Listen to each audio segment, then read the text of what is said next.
آج ہم نے پڑھنا ہے سورۃ الانعام آیت نمبر 139 سے۔ اعوذ باللہ من الشیطان الرجیم، بسم اللہ الرحمن الرحیم۔ وقالوا، اور انہوں نے کہا، اور وہ کہتے ہیں، ما جو کچھ، فی میں بطونی پیٹوں میں، ہاذہ ان الانعامی چپاؤں، وہ کہتے ہیں کہ جو کچھ ان چپاؤں کے پیٹوں میں ہے، یعنی ان مویشیوں کے پیٹوں میں ہے، خالصۃن، وہ خالص ہے، وہ محفوظ ہے، لذکورنا، لیے ذکوری، ذکر کی جمع ذکور یعنی مردوں کے لیے، نہ ہمارے، خالصۃ لذکورنا کہ یہ ہمارے مردوں کے لیے محفوظ ہے، ومحرم، اور حرام کر دیا گیا، علی اوپر، ازواجنا ہماری عورتوں کے، اور یہ ہماری عورتوں پر حرام کر دیا گیا ہے۔ وَإِنْ، اور اگر، یکن ہو، میتتن، مردہ، اور اگر وہ مردہ پیدا ہو یعنی بچہ مردہ ہو، فہم، تو وہ ہو جاتی ہیں، فیہ، اس میں، شرکاء، سب شریک، تو وہ اس میں اگر وہ مردہ ہو تو سب اس میں شریک ہو جاتے ہیں، مرد و عورت۔ سیجزیہم، سا ان قریب، سین زبر سا ان قریب، یجزی، وہ سزا دے گا، ہم انہیں، سیجزیہم ان قریب، وہ انہیں سزا دے گا، یعنی اللہ تعالی۔ وصفہم، وصفہ باتوں کی، ہم ان کی من گرد باتوں کی، من گرد نظریات کی، اللہ تعالیٰ ان قریب انہیں سزا دے گا۔ انا بے شک ہو وہ، حکیم بڑی حکمت والا ہے، علیم خوب جاننے والا ہے۔ انہ حکیم علیم، بے شک وہ بڑی حکمت والا، خوب جاننے والا ہے۔ اب اس آیت مبارکہ میں اللہ تعالی نے الانعام، مویشیوں چپاؤں کے بارے میں جو مشرکین کے باطل نظریات تھے مزید بیان کیا ہے، اور وہ یہ بیان فرمایا کہ وہ اب یہ بھی بعض مویشیوں کے بارے میں، بعض چپاؤں کے بارے میں، چپائے یہ بیر بکریاں، مینڈا، بیر بکریاں اور اونٹ، گائیں، یہ چپاؤں میں آتے ہیں۔ تو اللہ تعالی نے فرمایا کہ وہ یہ بھی اس بارے میں اپنے اوپر انہوں نے عقیدہ باطلہ رکھا ہوا تھا کہ جو کچھ ان مویشیوں کے پیٹ میں، جن کو انہوں نے اپنے معبودان باطلہ کے لیے چھوڑا ہوتا، اپنے بتوں کے لیے چھوڑا ہوتا، تو کہتے جو ان کے پیٹ کے اندر ہے وہ صرف مردوں کے لیے مخصوص ہے۔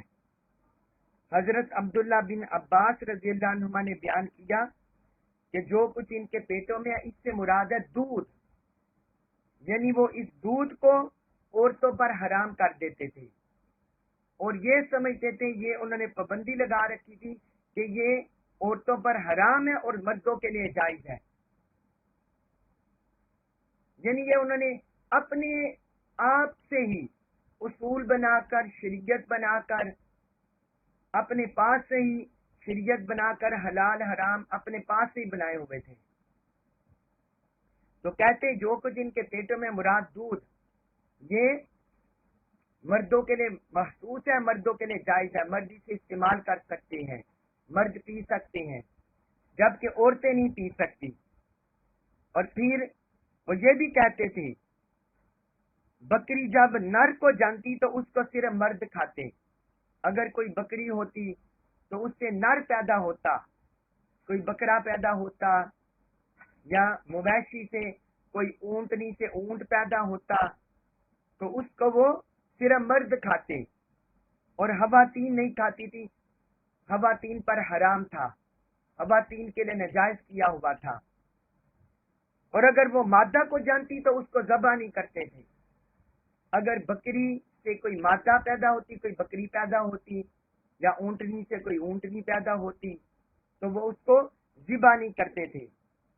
اور اگر وہ مردہ جانتی، اگر بکری سے کوئی اس کا بچہ مردہ پیدا ہوتا یا اونٹنی سے مردہ پیدا ہوتا تو پھر اس میں مرد اور عورت سب شریک ہو جاتے.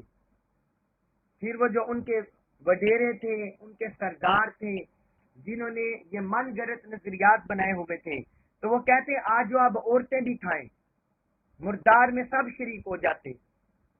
تو ایسے معاذ اللہ استغفر اللہ انہوں نے من گھڑت عقائد اور نظریات بنائے ہوئے تھے. تو اللہ تعالی نے فرمایا کہ یہ سب کچھ، پھر فرمایا سیجزیہم وصفہم، کہ جو انہوں نے من گھڑت باتیں بنائی ہوئی ہے اور جو کچھ نظریات بنائے ہوئے ہیں، ان قریب اللہ انہیں ان کی سزا دے گا. ان قریب اللہ انہیں ان کی سزا دے گا.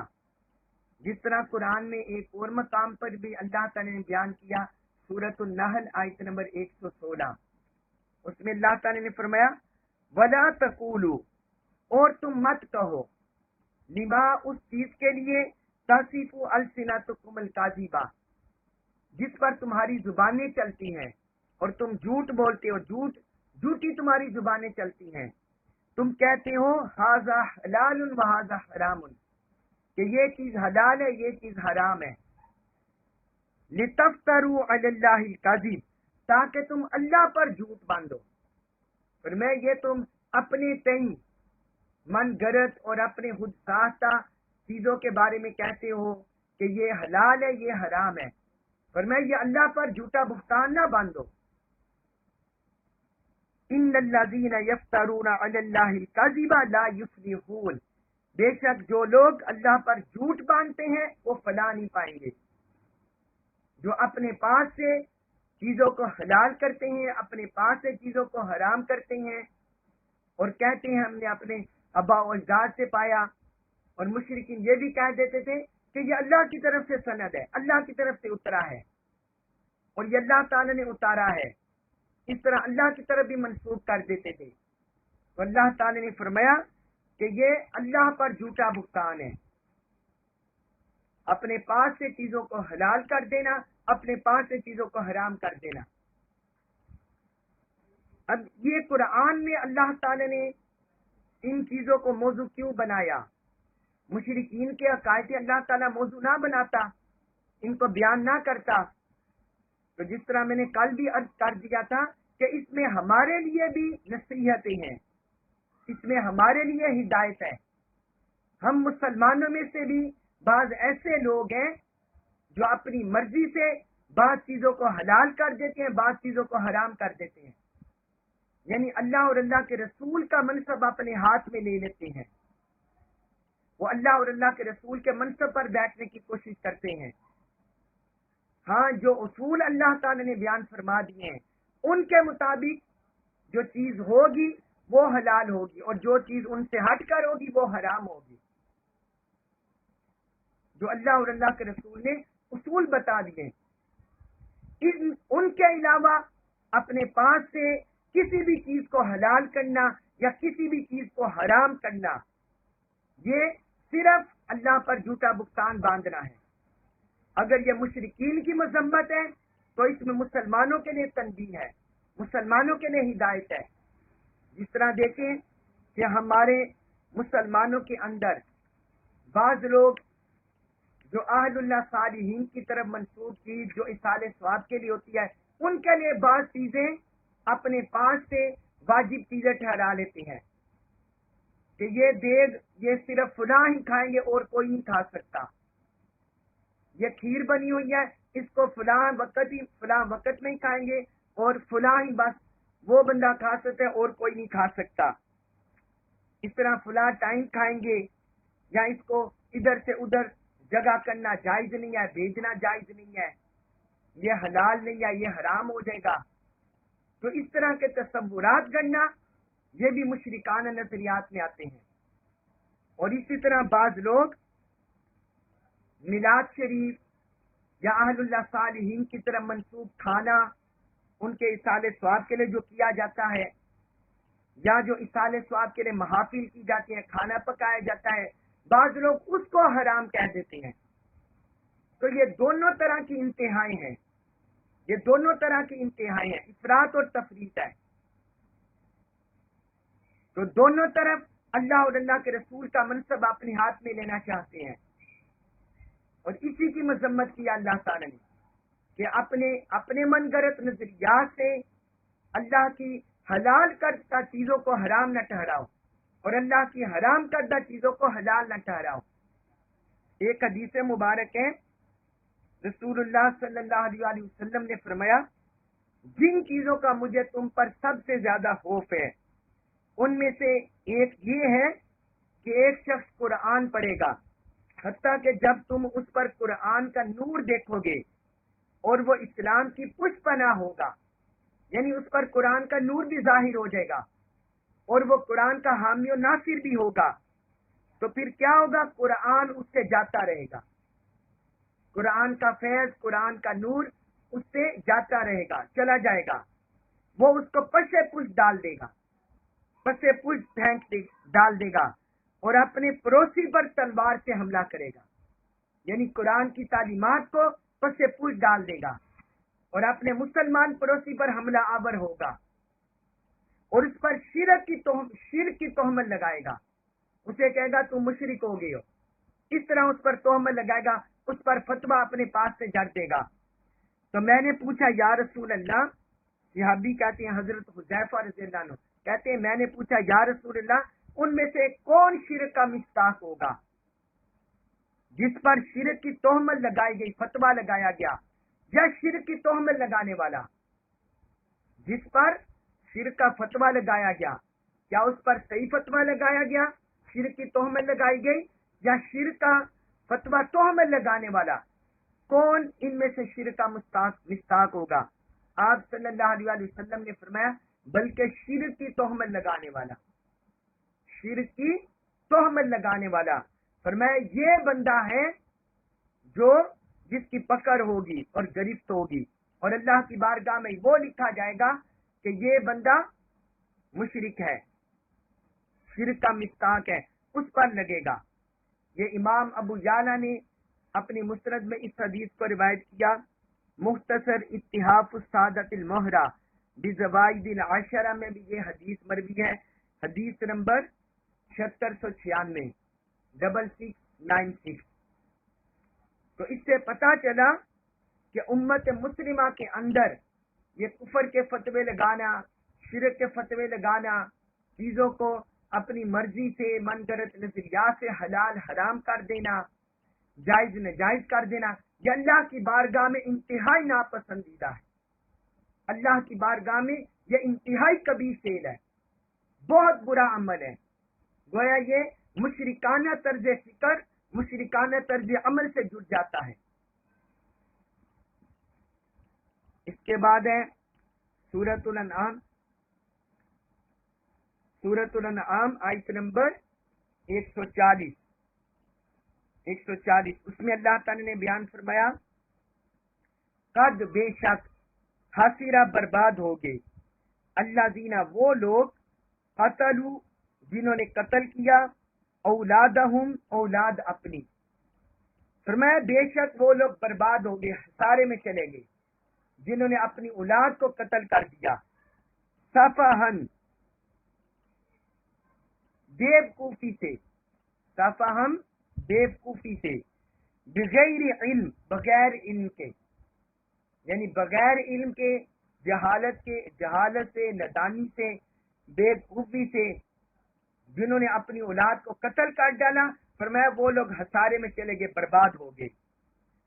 وحرموا اور انہوں نے حرام کر دیا، وحرموا اور انہوں نے حرام کر دیا، ما جو کچھ رزقہم رزق دیا ہوں انہیں اللہ اللہ نے، اور جو رزق اللہ نے انہیں دیا انہوں نے اس کو حرام کر دیا.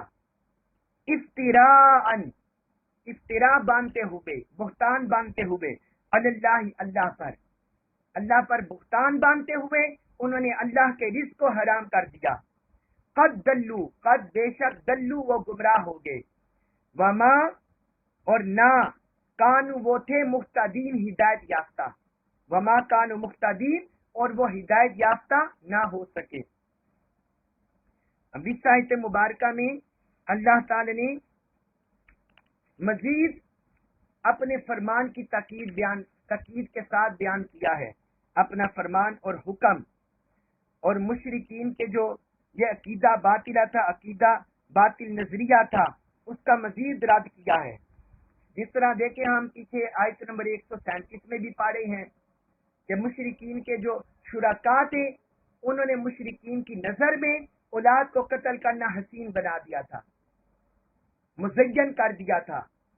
اب یہاں اللہ تعالی نے مزید اس کی تنبیہ کی اور وارننگ دی، فرمایا ایسے لوگ خسارے میں چلے گئے، برباد ہو گئے، جنہوں نے اپنی اولاد کو قتل کر ڈالا، اپنی بچیوں کو زندہ درگور کر دیا، اپنی دوسری اولاد کو بھی، صرف آر کے لیے، جو ان کے ہاں جاہلانہ رسمیں چلی آ رہی تھی اس کی وجہ سے۔ تو فرمایا ایسے لوگ برباد ہو گئے۔ تو وہ کس وجہ سے، کیوں یہ عمل کرتے تھے؟ اللہ تعالیٰ نے فرمایا صافہن، وہ محض نادانی سے یہ عمل کرتے تھے، بیوقوفی سے یہ عمل کرتے تھے، رسوم و رواج پر عمل کرتے ہوئے، جاہلانہ جو ان کی ثقافت چلی آ رہی تھی اس پر عمل کرتے ہوئے صرف بیوقوفی سے کام لیتے تھے۔ کوئی ان میں شعور نہیں تھا، کوئی فہم نہیں تھا، کوئی غور و فکر سے کام نہیں لیتے تھے، صرف بیوقوفی سے یہ عمل کرتے تھے، بغیر علم، اور بغیر علم کے، یعنی جو حضرت ابراہیم علیہ السلام کی ملت سے، دین سے ان کے پاس تعلیمات چلی آ رہی تھی اس کو فالو نہیں کرتے تھے، اس کو پس پوچھ ڈال دیا تھا، اور بغیر علم کے اللہ کی طرف سے جو وحی اتری تھی، پیغام اترے ہوئے تھے، اس کو پس پوچھ ڈال کر بغیر علم صحیح کے اپنی اولاد کو قتل کر ڈالتے، اپنی اولاد کو قتل کر ڈالتے۔ اس بارے میں ایک واقعہ ملتا ہے، امام قرطبی نے اپنی تفسیر میں اس کو درج کیا ہے۔ حضور نبی اکرم صلی اللہ علیہ وآلہ وسلم کے صحابہ میں سے ایک شخص بڑا مغموم رہتا تھا، بڑا غم زدہ رہتا تھا۔ تو آپ نے اس سے پوچھا کیا بات ہے، تم بڑے مغموم رہتے ہو، غم زدہ رہتے ہو، کیا وجہ اس کی؟ تو اس نے عرض کیا یا رسول اللہ، میں نے زمانہ جاہلیت میں ایک بہت بڑا گناہ کیا ہے، بہت بڑا گناہ کیا تھا زمانہ جاہلیت میں، اور میں ڈرتا ہوں کہ اللہ میرے اس گناہ کو نہیں بخشے گا، مجھے اس کا ڈر ہے، وہاں میں مسلمان ہو چکا ہوں۔ آپ نے فرمایا مجھے بتاؤ وہ کیا گناہ تھا؟ تو اس نے کہا یا رسول اللہ، میں ان لوگوں میں سے تھا جو اپنی بیٹیوں کو زندہ درگور کرتے تھے، معاذ اللہ استغفر اللہ، فرمایا میں ان لوگوں میں سے تھا۔ اور پھر کہنے لگا میرے ہاں ایک بیٹی پیدا ہوئی، اللہ تعالی نے مجھے بیٹی عطا کی، تو اس کی ماں نے میرے آگے منت سماجت کی میں اسے چھوڑ دوں، اسے زندہ رکھوں، تو میں نے اس کی ماں کی بات مان لی، تو اس کو زندہ چھوڑ دیا حتیٰ کہ وہ بڑی ہو گئی، اور بڑی حسین و جمیل تھی، اتنی یعنی اس کا اتنا قد کاٹ ہو گیا، اتنی عمر ہو گئی کہ لوگ مجھے اس کے نکاح کا پیغام بھیجنے لگے۔ تو اس دوران مجھ پر آر آ گیا، یعنی جو زمانہ جاہلیت کی آر تھی، زمانہ جاہلیت کی جو غیرت تھی، وہ کہتے ہیں میرے ذہن میں آ گئی۔ تو میں نے اپنی بیوی سے کہا میرے دل نے یہ برداشت نہیں کیا میں اس کا نکاح کر دوں یا اس کو بغیر نکاح کے رہنے دوں، تو میں نے اپنی بیوی سے کہا میں اس کو فلاں فلاں قبیلے میں اپنے رشتہ داروں سے ملانے کے لیے لے جا رہا ہوں۔ تو وہ یہ سن کر خوش ہو گئی بچی، تو اس کی ماں نے اس کو اچھے کپڑے پہنائے، زیور پہنائے، تو میں اس کو لے گیا، ایک کنویں پر پہنچا، ایک کنویں پر لے کر چلا گیا۔ تو وہ بچی سمجھ گئی کہ میرا باپ مجھے یہاں کیوں لے کر آیا، وہ میرے پاؤں سے چمٹ گئی، رونے لگی اور کہنے لگی کہ ابا تمہارا کیا ارادہ ہے، اے میرے ابا جان تمہارا کیا ارادہ ہے، میری ماں سے جو تم نے وعدہ کیا اس کو پورا کرو، تم میرے ساتھ کیا کرنے چاہتے ہو؟ مجھے اس پر رحم آیا، پھر میں نے کنویں کی طرف دیکھا تو پھر مجھ پر آر آ گئی، پھر جو زمانے جاہلیت کی آر تھی وہ آ گئی۔ تو پھر کہتے ہیں پھر وہ لڑکی مجھ سے چمٹ گئی اور کہنے لگی اے میرے باپ میری ماں کی امانت کو ضائع نہ کر. میں نے دوسری بار پھر کنویں کی طرف دیکھا اور پھر اس کی طرف دیکھا, پھر اس پر رحم آیا, لیکن مجھ پر شیطان غالب آ گیا, مجھ پر شیطان غالب آ گیا. میں نے اس کو پکڑا اور کنویں میں ڈال دیا, اس کو پکڑ کر کنویں میں ڈال دیا, اور وہ کنویں میں چلانے لگی, اے میرے باپ تو نے مجھے مار ڈالا. تو میں اس وقت تک کنویں پر کھڑا رہا حتیٰ کہ اس کی آواز آنی بند ہو گئی. معاذ اللہ, استغفر اللہ. اتنے ظالم اور جابر ہو چکے تھے, اتنی کبیر رسمیں اور اتنی حرام رسمیں ان میں پروان چڑھ چکی تھی. جو دلی ہمدردی ہوتے ہیں انسانی اور صلہ رحمی, یہ قدریں کھو چکے تھے. اتنی بربادی کے دہانے برباد ہو چکے تھے. تو کہتے ہیں پھر میں واپس آ گیا. جب رسول اللہ صلی اللہ علیہ وسلم نے اور آپ کے صحابہ نے یہ سنا تو وہ رونے لگے. حضور صلی اللہ علیہ وسلم بھی اشک بار ہو گئے اور صحابہ اکرام بھی رونے لگے, وہ بھی رونے لگے. اور آپ نے فرمایا اگر میں کسی شخص کو زمانے جاہلیت کے فعل پر سزا دیتا تو میں تمہیں دیتا, کیونکہ زمانے جاہلیت جو غیر مسلم حالت میں کیا ہوا برائی گناہ وہ مسلمان ہونے کی حالت میں معاف ہو جاتا ہے. لیکن حضور نے فرمایا تمہارا اتنا برا عمل ہے, اتنی برائی ہے, اتنا کبیرہ گناہ ہے, اگر میں اس پر سزا دیتا تو میں تمہیں دیتا. یہ امام قرطبی نے تفسیر قرطبی میں اس کو روایت کیا, جلد 7 صفحہ 88. تو اللہ رب العزت نے یہی بیان فرمایا کہ وہ لوگ برباد ہو گئے. پھر آگے فرمایا اسی آیت میں, آیت نمبر 140 میں, وَحَرَّمُوا مَا رَزَقَهُمُ اللَّهُ, کہ جن چیزوں کو اللہ نے حرام, اللہ نے انہیں رزق دیا تھا جن چیزوں کا, انہوں نے اللہ پر بہتان باندھتے ہوئے انہیں حرام کر دیا. یعنی حلال جانوروں کے دودھ کی اپنے اوپر پابندی لگا لینا, حلال جانوروں کے گوشت کی اپنے اوپر پابندی لگا لینا, وہ اپنے بتوں کے نام پر چھوڑ کر اپنے اوپر حرام کر چکے تھے. حتیٰ کہ قرآن میں ہم پڑھ رہے ہیں سورۃ المائدہ میں ان کے نام انہوں نے جو رکھے ہوئے تھے بحیرہ, صائبہ, خام, یہ جتنے بھی تھے تو انہوں نے بتوں کے نام پر چھوڑے ہوئے تھے. مگر رب نے فرمایا کہ چاہے تم انہیں کسی بھی نام پر چھوڑو لیکن وہ اللہ کا رزق ہے, ان کے نام پر چھوڑنے سے وہ حرام نہیں ہوتے. اگر ذبح کرتے وقت اللہ کا نام لے لو وہ حلال ہو جاتے ہیں, چاہے وہ بتوں کے نام پر ہوں.